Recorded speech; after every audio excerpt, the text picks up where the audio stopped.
왜 관계가 깨지게 됐을까를 한번 생각해 봐야 돼요.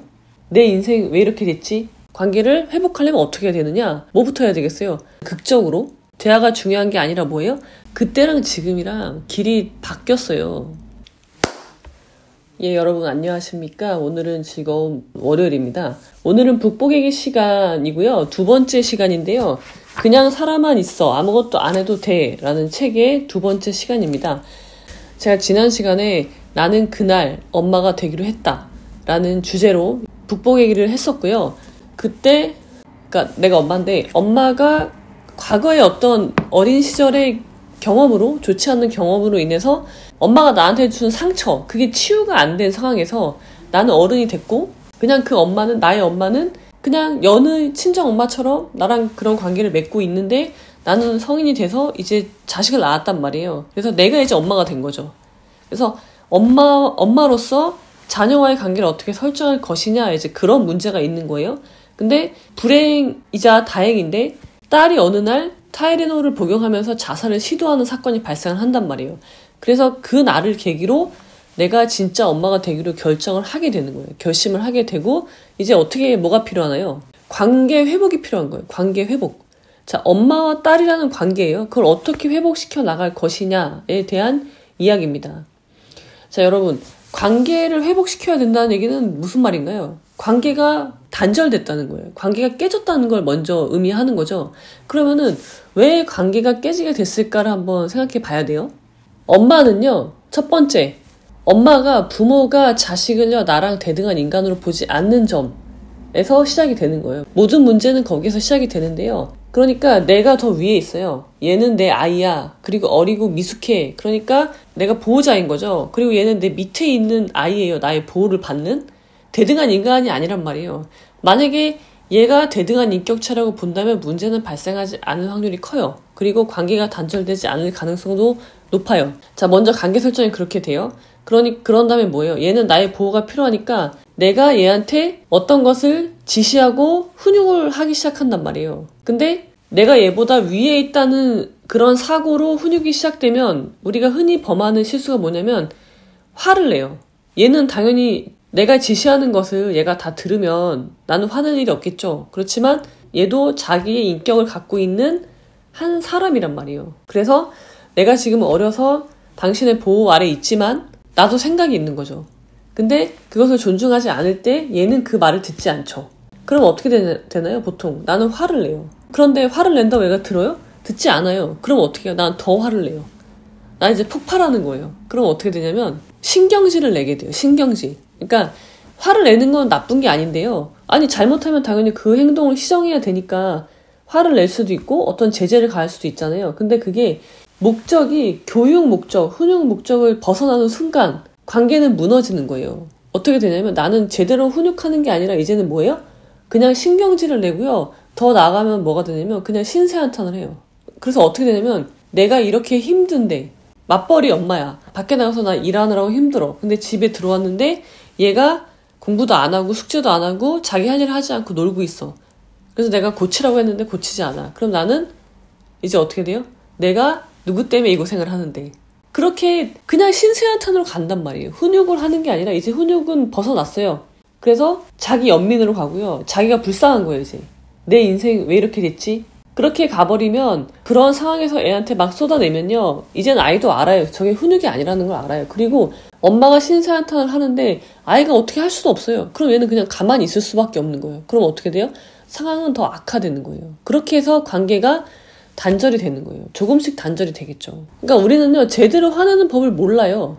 그 기저에 깔린 자세는 뭐냐면요, 얘는 나하고 대등하지 않아요. 그러니까 가뜩이나 대화가 더 안 되는데 내가 대등한 사람과의 관계도 잘 설정하지 못하는데 나의 보호를 받는 나의 밑에 있는 사람에 대해서는 더 막대하게 된다는 거죠. 그럼 더 관계가 무너질 가능성이 크다는 거예요. 근데 우리가 잊지 말아야 될 사실은 뭐냐면요, 자식은 타인이라는 사실이에요. 그리고 마찬가지로 자식도요, 부모는 타인이에요. 그거를 우리가 서로 인정하지 않으면 특히 가족 관계는 쉽게 무너지기 쉬워요. 친구 관계보다, 직장 동료 관계보다도 더 쉽게 무너질 수 있는 게 가족이에요. 그거는 왜 그러냐면 우리가 서로가 서로에 대해서 타인임을 인정하지 않기 때문에 발생하는 문제인 거죠. 대부분은. 그래서 그런 화가 이제 아이 입장에서는요, 나보다 어른인데 내가 감당할 수 없는, 아니면 나한테 아무런 책임이 없는 이제 훈육을 벗어난 그런 엄청난 비난을 나한테 퍼부어. 그리고 엄청난 화를 나한테 쏟아부어. 근데 그건 내가 어떻게 할 수가 없는 거야. 그럼 어떻게 돼요? 아, 나라는 사람의 존재 자체가 문제구나 라고 생각을 하게 되는 거예요. 그럼 어떻게 돼요? 존재를 부정하게 되면 그게 바로 극단적인 선택을 하게 되는 거거든요. 자살 시도에 나가게 되는 거죠. 이거는요, 궁극의 신호예요. 자살 시도라는 건. 내가 힘들다는 것에 대한 온몸으로 표현하는 마지막 방법이거든요. 가장 극단적인 신호인 거죠. 그 전에 아이는 나에게 여러 가지 사인을 보냈어요. 내가 힘들다는 것을. 근데 부모들은 대부분 그것을 그냥 얘가 그냥 공부하기 싫어서 거짓말하는, 아니면은 뭐 깨병을 부리는 그런 걸로 치부해 버릴 뿐인 거죠. 그리고 내가 보고 싶은 대로 아이를 봐요. 근데 그런 작은 신호들을 무시하면요, 결국은요, 아이는 점점 센 신호를 보낼 수밖에 없거든요. 처음에는 단순히 진짜 내가 아프니까 나를 좀 봐주세요 라는 의미로 한 말인데 상대방이 들어먹질 않아. 그럼 어떻게 해요? 더 센 거. 그러다가 진짜 몸이 아픈 거예요.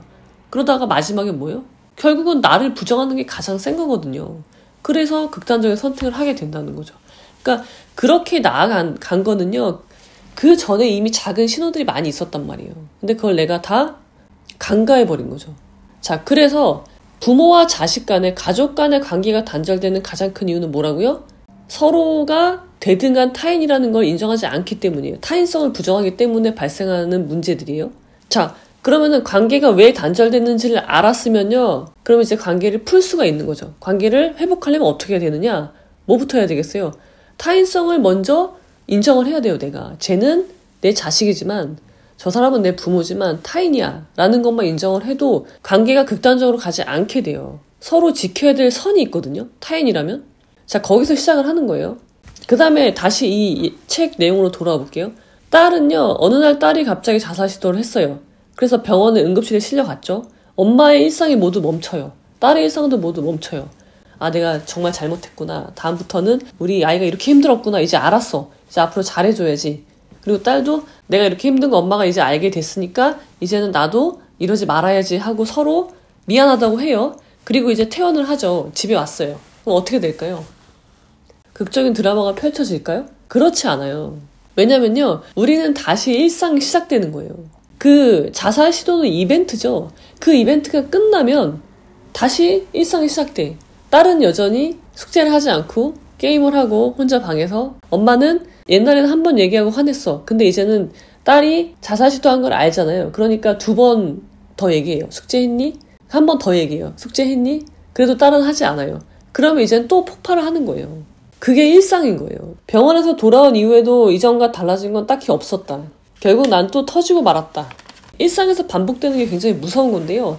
자, 그런 일상이 반복되는 거예요. 그러면 또 어떻게 또 자살 시도할 수 없잖아요. 그럼 이제 어떻게 관계를 회복해 나갈 것이냐, 그 문제가 남는 건데요. 작가는 그 계기를 뭐라고 얘기하냐면요, 관계가 회복되는, 극적으로 관계를 송두리째 바꾼 이벤트는 자살이 아니란 말이에요. 극단적인 선택이 아니었고요. 그 극단적인 선택을 하고 나서 문제점이 이제 알았어. 서로 문제의식은 있어요. 그 다음에 진짜 관계를 회복하기 시작한 건 뭐였냐면요, 진심으로 사과하는 거예요. 누가? 엄마가 딸한테 잘못한 거예요. 여기 책에 보면요, 딸의 머리채를 잡으면서 화를 내는 그 순간이 나오거든요. 엄마도 자기 자신을 통제하지 못하는 거예요. 그리고서 후회하고, 내 자식한테 잘못한 점을 후회하지만 막상 미안하다고 말을 못하는 거예요. 왜 미안하다고 말을 못해요? 얘는 나랑 대등한 관계의 사람이 아니기 때문에요. 내 아래에 있는 사람이기 때문에. 보통은 엄마나 아빠가 자식에게 용서를 구하지 못해요. 그러니까 내가 잘못했다라는 말을 못하는 거예요. 먼저. 그건 대단한 용기가 필요한 일이거든요. 그래서 사과 용기가 필요해. 그런다면 뭐가 돼야 돼요? 화해가 돼야 되는 거예요.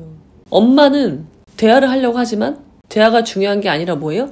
대화라는 건요, 서로 이야기를 나누는 거잖아요. 그거는요, 뭐가 먼저 돼야 돼요? 관계가 먼저 회복이 된 다음에 대화를 할 수 있는 거예요. 대화를 통해서 관계를 회복하는 게 아니라, 그러니까 선우가 바뀌어 있는 거죠.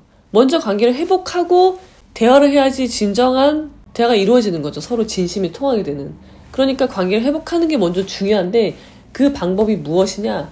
작가는 그것은 화해라고 얘기를 해요. 엄마가 먼저 서툴게 이제 대화를 하려고 해요. 딸하고의 관계를 회복하기 위해서. 근데 딸이 이렇게 얘기를 해요.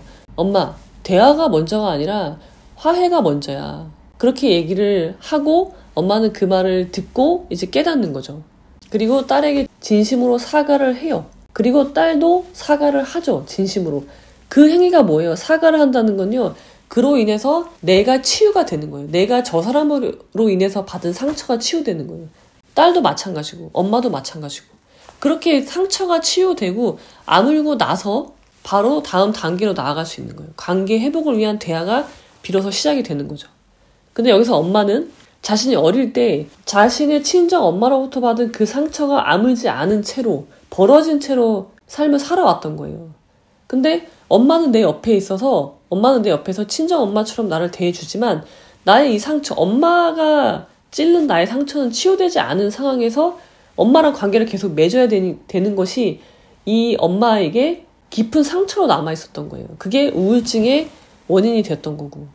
그래서 엄마가 먼저 사과를 하고 딸이 사과를 하고 이루어진 화해, 그리고 그때를 기점으로 드라마틱하게 이제 관계가 회복이 되는 거예요. 회복이 시작인 거죠.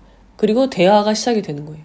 그러면서 이제 딸이 본 관점과 엄마가 본 관점으로 서로 이제 글을 쓰게 되는데요. 보면은 서로 시각이 다르잖아요. 그걸 읽으면은 굉장히 재밌고요. 보면은 딸의 진로 문제도 나오는데 엄마는 얘가 그림을 좋아하니까 예고를 보내고 싶어 하고 딸은 나는 예고 가고 싶지 않고 그냥 웹툰이 그리고 싶어요 라고 얘기를 하고, 근데 엄마는 어른이잖아요. 그리고 내가 이 아이를 정말 사랑하잖아요. 그러니까 이 아이가 내가 겪었던 그런 실패를 겪지 않기를 바라는 마음에 길을 만들어주죠. 이렇게 가야 돼. 여기선 이렇게 가야 돼. 저기선 이렇게 가야 돼. 여기선 직진으로 가야 돼. 그렇게 얘기를 하지만 아이는 그게 싫은 거예요. 아이는 엄마, 그때랑 지금이랑 길이 바뀌었어요. 그렇게 얘기를 하는 거예요. 근데 그 이야기를 들어주는 거죠, 엄마도. 엄마 입장에서는 내 자식은 실패하지 않길 바래. 왜냐면 실패한 거는 고통스럽거든요. 그러니까 내 딸이 고통을 겪지 않길 바라는 마음에 길을 만들어주고 싶지만 딸 입장에서는요, 실패가 나쁜 건가? 라는 생각을 하는 거예요. 물론 실패를 해보지 않아서 그런 말을 할 수도 있지만 엄마도 다시 한번 생각해 봐야 돼요. 내가 옛날에 했던 그 실패가 과연 내 인생에서 정말 실패로 끝난 일들이었나? 혹시 내가 그걸로 인해서 어떤 성장을 한 건 없나?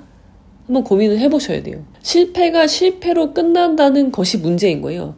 실패가 나를 더욱 성장시키는 것이 되도록 해줘야 되는 거죠.